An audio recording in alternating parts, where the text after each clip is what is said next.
বর্তমানে বাংলাদেশে যে সমস্যা চলতেছে, ইসকন চলছে না এখান থেকে আমার এবং আপনার শিক্ষা আছে। এই সমস্যা থেকে আমার এবং আপনার শিক্ষা আছে। এই সমস্যা থেকে আমার এবং আপনার শিক্ষা কি?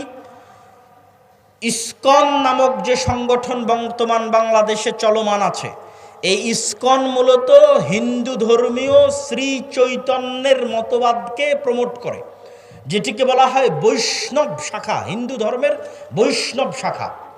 আর শ্রী চৈতন্যকে কেউ বলে যে তিনি নিজে শ্রীকৃষ্ণ, আর কেউ বলে যে শ্রী চৈতন্য মূলত শ্রীকৃষ্ণের ভক্ত ছিলেন। তো এই ধারাটার মূল বক্তব্য কি? এই ধারাটার শ্রী চৈতন্যের মূল বক্তব্য হচ্ছে, হিন্দুদের মধ্যে যে জাতপাতের ভেদাভেদ আছে, হিন্দুদের মধ্যে জাতপাতের ভেদাভেদ আছে, ব্রাহ্মণ, ক্ষত্রিয়, শূদ্র, এরকম চারটে ভাগে তারা বিভক্ত। তার মধ্যে সবচেয়ে সম্মানিত অংশটা হচ্ছে ব্রাহ্মণ, যারা তাদের দাবি অনুযায়ী তাদের ভগবানের মাথা থেকে সৃষ্টি হয়েছে, নাউজুবিল্লাহ। তো এই নিম্নবর্ণের হিন্দুদের কোনো অধিকার হিন্দু সমাজে ছিল না। ফলত নিম্নবর্ণের হিন্দুরা দলে দলে ইসলাম গ্রহণ করেছে। কেননা ইসলামের সবাই সমান, ইসলামে কোনো জাত নাই, পাত নাই, কালার নাই, রং নাই, বর্ণ নাই, ভাষা নাই, কিছু নাই। ইন্না আবাকুম ওয়াহিদ ওয়া ইন্না রাব্বাকুম ওয়াহিদ ইয়া আইয়ুহান নাসু উবুদু রাব্বাকুমুল্লাযী খালাকাকুম মিন নাফসিন ওয়াহিদা। তোমাদের পিতা এক, তোমাদের রব এক। জো বাইডেনের পিতা, নরেন্দ্র মোদীর পিতা, ডক্টর ইউনূসের পিতা একজনই, আদম আলাইহিস সালাতু ওয়াস সালাম। তো ইসলামের সবাই সমান, এখানে কোনো জাতপাত নাই, রং বর্ণ কিছু নাই। তো এই জন্য নিম্ন বর্ণের হিন্দুরা দলে দলে ইসলাম গ্রহণ করেছে। নিম্ন বর্ণের হিন্দুদেরকে ইসলাম থেকে ঠেকাতে, নিম্ন বর্ণের হিন্দুদেরকে পাওয়ারফুল করার জন্য, হিন্দু সমাজে তাদের একটা জায়গা তৈরি করার জন্য শ্রী চৈতন্যের মতবাদের আবির্ভাব হয়, যেটিকে হিন্দু ধর্মের বৈষ্ণব শাখা বলে। এটিকে নিয়ে কাজ করে ইসকন। এই জন্য ইসকনের বড় বড় মন্দিরগুলো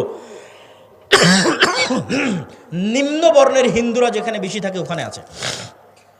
ঢাকার স্বামীবাগ পুরোটা মেথরপট্টি, ওই মেথরপট্টির মধ্যে স্বামীবাগের সবচেয়ে বড় ইসকন মন্দির সেখানে নির্মিত। সিলেটের চা বাগানের শ্রমিকরা নিম্নবর্ণের হিন্দু, ওই সিলেটের চা বাগানের শ্রমিকদের মধ্যে ইসকন খুবই শক্তিশালী। বাংলাদেশের রাষ্ট্রপক্ষের আইনজীবী সাইফুল ইসলাম আলিফ ভাইকে মেথরপট্টিতে হত্যা করা হয়েছে, কেননা মেথরপট্টিতে ইসকন সবচেয়ে শক্তিশালী। নিম্নবর্ণের হিন্দুদের নিয়ে ইসকন কাজ করে। আর ইসকনের কাজ কি? ইসকনের মূল টার্গেট কি? ইহুদিরা ইসরায়েল কিভাবে প্রতিষ্ঠা করেছে? ইহুদিরা ইসরায়েল প্রতিষ্ঠা করেছে কাঁদতে কাঁদতে, মায়া কান্না দিয়ে। আপনার মনে হয় যে আমেরিকা মুসলমানের শত্রু, তাই ইসরায়েলকে টাকা পয়সা, ধন সম্পদ, অর্থ, অস্ত্র দেয় না। মুসলমানের শত্রুতার কারণে যতটা না দেয়, তার চেয়ে বেশি দেয় এই মনে করে যে এরা হচ্ছে অসহায়, এদের থাকার জায়গা নাই, এদের দেখার কেউ নাই। আর এই অসহায়ত্বটা তৈরি করেছে ইহুদিরা। হলোকাস্ট, হিটলার হলোকাস্টে ইহুদিদেরকে হত্যা করেছিল। ওই এক ঘটনা পর্যন্ত ইহুদিরা চলতেছে যে আমাদের পৃথিবীতে থাকার জায়গা নাই, আমরা কই যাব, আমাদের একটা দেশ দরকার, আমাদের মেরে ফেলে দিল, হিটলার আমাদের ধ্বংস করে দিল, dot dot dot dot dot, অসংখ্য কিছু। ঠিক ওই থিওরিটা ইসকন কপি করেছে, যে বাংলাদেশে দেখাতে হবে যেন হিন্দুরা ধ্বংস হয়ে গেল। বাংলাদেশে হিন্দুদেরকে ওপেন গণহত্যা চলতেছে, নাউজুবিল্লাহ, ডাহা মিথ্যা কথা। কিন্তু এটা তারা দেখাতে সক্ষম হচ্ছে। ভারতের মিডিয়া ওপেন করলে, এমনকি আমেরিকার প্রেসিডেন্ট ডোনাল্ড ট্রাম্প পর্যন্ত মনে করতেছে যে এখানে হিন্দুদের কোনো অবস্থা নাই, কোনো থাকার জায়গা নাই, দেখার কেউ নাই। এটি হচ্ছে ইহুদিদের থেকে কপি। তো ইহুদিরা হিটলারের হত্যাকে বিক্রি করে ইসরায়েল তৈরি করে নিয়েছে ফিলিস্তিনের মধ্যে। ইসকনের টার্গেট কি? ইসকন চায় বাংলাদেশের হিন্দুদেরকে নির্যাতিত দেখিয়ে এই বাংলাদেশকে অখণ্ড ভারতের অন্তর্ভুক্ত করতে, যেন হিন্দুদের নিরাপত্তা দেওয়ার জন্য বাংলাদেশকে অখণ্ড ভারতের অন্তর্ভুক্ত করা হয়। এটা আপনার কাছে খুব দিবা স্বপ্ন মনে হলেও এটি যে কোনো মুহূর্তে হয়ে যেতে পারে, অস্বাভাবিক কিছু নয়, যে কোনো মুহূর্তে হয়ে যেতে পারে। যেখানে আমরা চোখের সামনে দেখতে পাচ্ছি এই দেশে কোনো হিন্দু নির্যাতন নাই, সেখানে আমরাই চোখের সামনে দেখতেছি ভারতের মিডিয়াতে প্রচার করা হচ্ছে যে বাংলাদেশে হিন্দুরা ধ্বংস হয়ে যাচ্ছে। ভারত সরকার বিবৃতি দিচ্ছে তাকে কেন গ্রেফতার করা হলো, কিন্তু ভারত সরকার এটা বিবৃতি দিতে পারলো না যে একজন আইনজীবীকে কেন হত্যা করা হলো। আপনি কল্পনা করেন, আজকে যদি ভারতের মাটিতে মুসলমানেরা দিল্লির হাইকোর্টে কোনো হিন্দু রাষ্ট্রপক্ষের আইনজীবীকে হত্যা করতো, আজকে ভারতে কি হতো? আজকে যদি ভারতে মুসলমানেরা দিল্লির হাইকোর্টের কোনো রাষ্ট্রপক্ষের আইনজীবীকে হত্যা করতো, আজকে ভারতে কি হতো? বাংলাদেশ থেকে পর্যন্ত বাংলাদেশের সরকার নিন্দা, প্রতিবাদ, বিবৃতি দিত। আর অন্যান্য মুসলমানদের সংগঠন তো আছে, তারা তো বিবৃতি দেওয়ার জন্য আরো এক ধাপ রেডি আছে যে হ্যাঁ আমরা নিন্দা বিবৃতি দিব। কিন্তু আজ বাংলাদেশের রাষ্ট্রপক্ষের আইনজীবী হত্যা করা হলো, কিন্তু মুসলমানের লাশ কত সস্তা, কত সহজ আপনার চোখের সামনে ঘটতেছে, আমার চোখের সামনে ঘটতেছে যে মুসলমানের লাশ কত সস্তা, কত সহজ, যে একজন মানুষ মারা গেল, অন্যায়ভাবে হত্যা করা হলো, সেটি নিয়ে কোনো বিবৃতি নাই। কিন্তু কেন একজনকে গ্রেফতার করা হলো সেটি নিয়ে বিবৃতি আছে।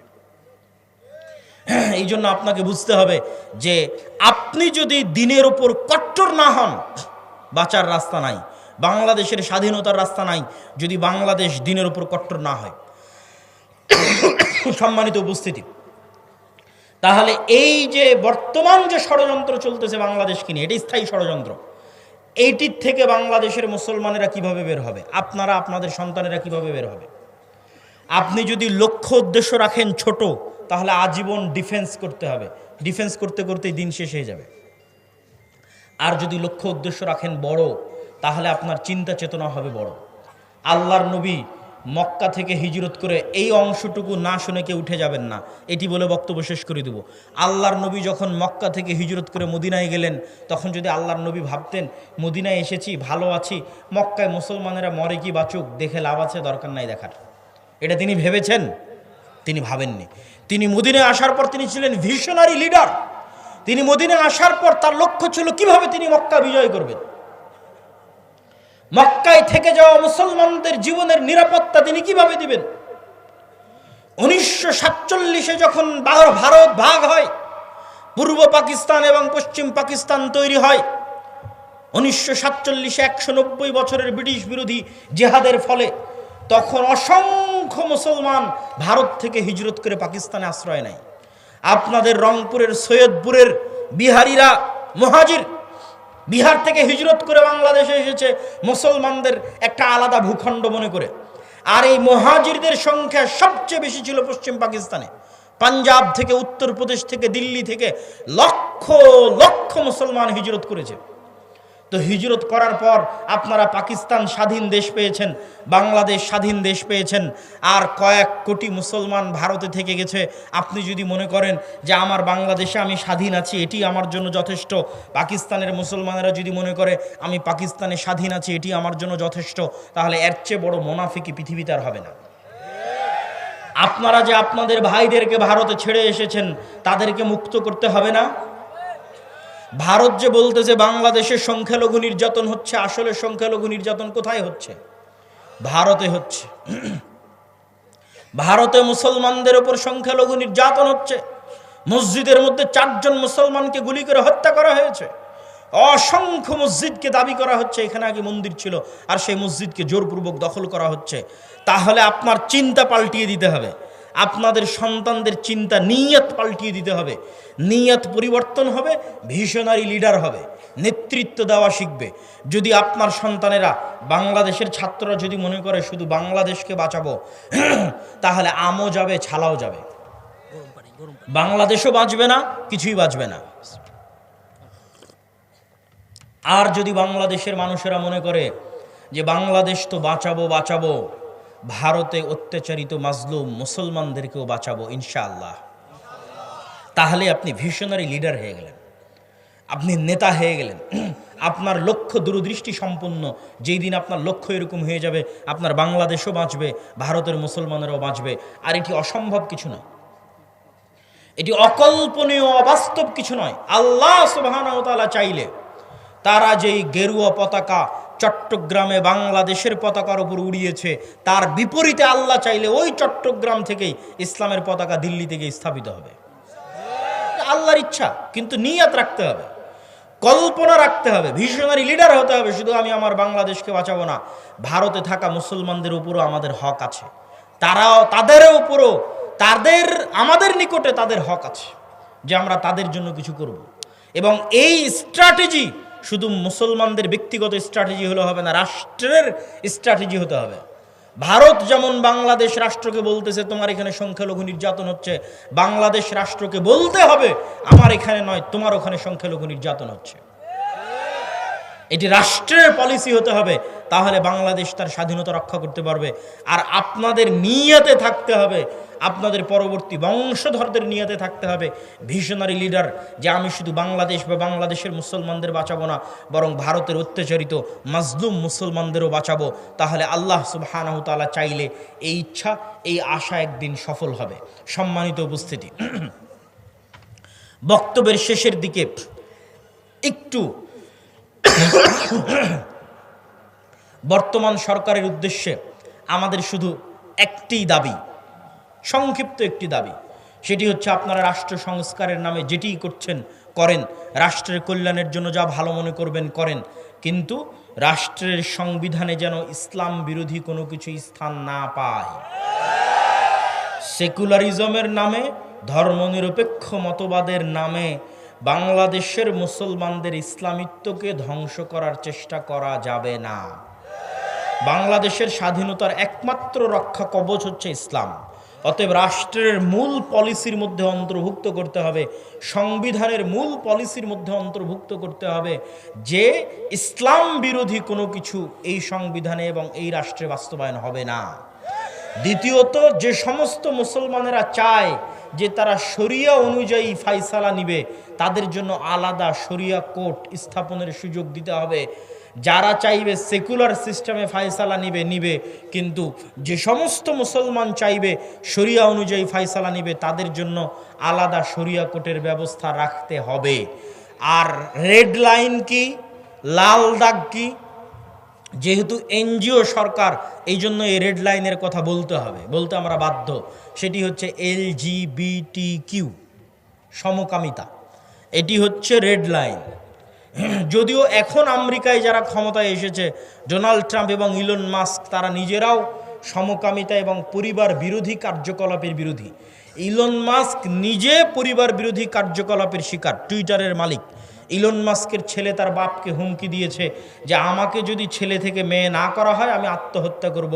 ইলন মাস্ক তার ছেলের জীবন বাঁচাতে তাকে অপারেশন করে মেয়ে হওয়ার সুযোগ দিয়েছে, এবং সেই দিন ইলন মাস্ক ঘোষণা দিয়েছে যে আমার ছেলে মারা গেছে, জীবিত থাকা অবস্থায় মারা গেছে, মারা যায়নি, এখনও জীবিত আছে।